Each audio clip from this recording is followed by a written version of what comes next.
राम राम दोस्तों और मेरी माताएं बहनें, आशा है कि आपके ऊपर बाबा नीम करोली जी की अपार कृपा होगी। आपके घर परिवार में सभी कुशल मंगल हो, यही मैं प्रार्थना करता हूँ बाबा नीम करोली जी से।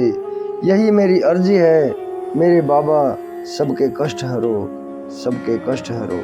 जय बाबा नीम करोली महाराज की जय। हनुमान जय श्री राम। ओम श्री सर्वदेवाय नमः। दोस्तों और मेरी माताएं बहनें, आज मैं आपको श्री मद् वाल्मीकि रामायण अरण्य कांड का 62वां सर्ग सुनाऊंगा। श्री राम का विलाप। इसे पूरा सुने मेरे भाई, मेरी माताएं बहनें, और आगे भी शेयर करें ताकि रामायण सुनने का पूर्ण धर्म लाभ आपको मिले। शुरू करते हैं श्री राम का विलाप। जय श्री राम।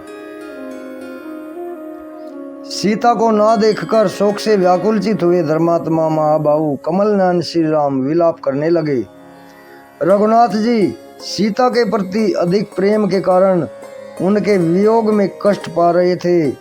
वे उन्हें ना देखकर भी देखते हुए के समान ऐसी बातें कहने लगे जो विलाप का आश्रय होने से गदगद कंठ के कारण कठिनता से बोली जा रही थी। प्रिय, तुम्हें फूल अधिक प्रिय हैं, इसलिए खिली हुई अशोक की शाखाओं से अपने शरीर को छिपाती हो और मेरा शोक बढ़ा रही हो। देवी, मैं केले के तनों के तुल्य और कदली दल से ही छिपे हुए तुम्हारे दोनों उर्वों को देख रहा हूँ। तुम उन्हें छिपा नहीं सकती। भद्रे देवी, तुम हंसती हुई कनेर पुष्पों की वाटिका का सेवन करती हो। बंद करो इस प्रयास को, इससे मुझे बड़ा कष्ट हो रहा है। विशेषकर आश्रम के स्थान में यह हास प्रयास अच्छा नहीं बताया जाता है। प्रिय, मैं जानता हूँ तुम्हारा स्वभाव प्रयास प्रिय है।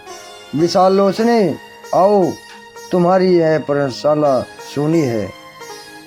फिर भ्रम दूर होने पर वे सुमित्रा कुमार से बोले, लक्ष्मण, अब तो भली भांति स्पष्ट हो गया है कि राक्षसों ने सीता को खा लिया है अथवा हर लिया, क्योंकि मैं विलाप कर रहा हूँ और वह मेरे पास नहीं आ रही है।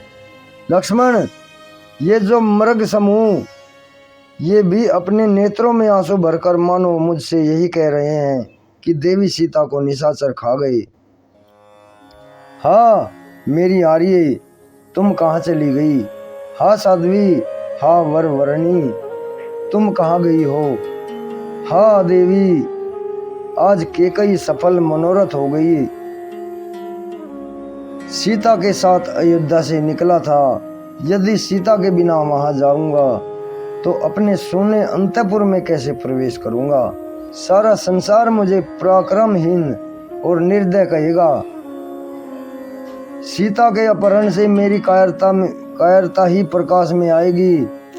जब वनवास से लौटने पर मिथिला नरेश जनकपुरी मुझसे कुशल पूछने आएंगे, उस समय मैं कैसे उनकी ओर देख सकूंगा? मुझे सीता से रहित देख विदेह राज जनक अपनी पुत्री के विनाश से संतप्त होकर निश्चय ही मूर्छित हो जाएंगे। अथवा अब मैं भरत द्वारा पालित अयोध्यापुरी को नहीं जाऊंगा। जानकी के बिना मुझे स्वर्ग भी सोना ही जान पड़ेगा। इसलिए अब तुम मुझे वन में ही छोड़कर सुंदर अयोध्यापुरी को लौट जाओ। लक्ष्मण, मैं तो अब सीता के बिना किसी तरह जीवित नहीं रह सकता। भरत का गाढ़ा आलिंगन करके तुम उनसे मेरा संदेश कहना। केकई नंदन, तुम सारी पृथ्वी का पालन करो, इसके लिए राम ने तुम्हें आज्ञा दे दी है। विभो, मेरी माता कौशल्या, केकई तथा सुमित्रा को प्रतिदिन यथोचित रीति से प्रणाम करते हुए उन सब की रक्षा करना और सदा उनकी आज्ञा के अनुसार चलना, यह तुम्हारे लिए मेरी आज्ञा है। शत्रुसूदन, मेरी माता के समक्ष सीता के विनाश का यह समाचार विस्तार पूर्वक कह सुनाना। सुंदर केश वाली सीता के विरह में भगवान श्री राम वन के भीतर जाकर जब इस तरह दीन भाव से विलाप करने लगे, तब लक्ष्मण के भी मुख पर भय जनित व्याकुलता के चिन्ह दिखाई देने लगे।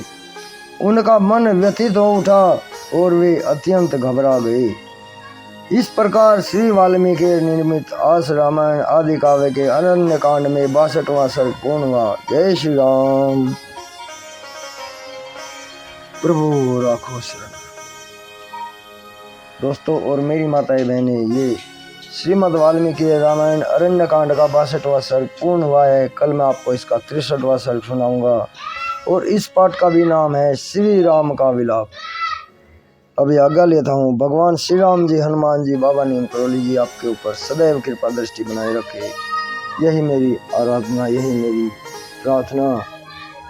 दोस्तों और मेरी माताएं बहनें, अखंड ज्योत लगाई है 21 दिन के लिए। आप सभी के लिए प्रार्थना, सभी सहयोग करें और चैनल से जुड़े रहें, सभी के संकट दूर करने के लिए। जय बाबा नीम करोली महाराज।